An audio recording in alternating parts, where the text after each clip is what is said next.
Good morning, everybody. I've been thinking recently about how we can draw closer to God and know His presence in our everyday lives, and really sense Him working in our lives. It can be easy as a Christian to say, God's with me, but to actually know that and have confidence in it is another step. And to do that, I've been thinking about David. Someone who had, many highs and lows throughout his life. Some things that happened to him, some things that happened because of him.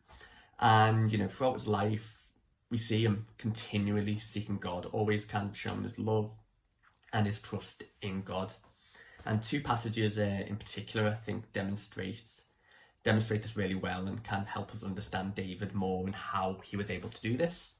So firstly, we read in 1 Chronicles 16 when the Ark of the Covenant is being brought into Jerusalem for the first time, and we see David given praise because there's a real moment of triumph and a real moment of joy for him.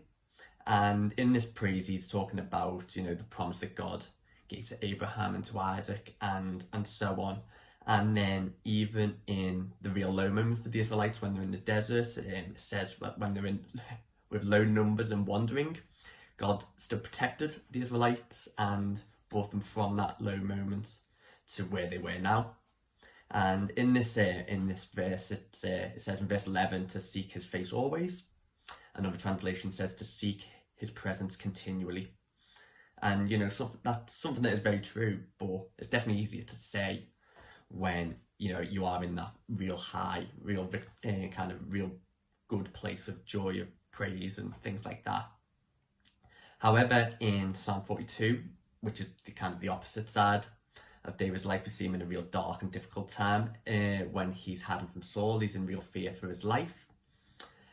And we still see him searching for God. We still see him trying to seek Him and be, and to really speak to Him. In verse 2, it says, I pour out for Him my complaints. Before Him I tell my troubles.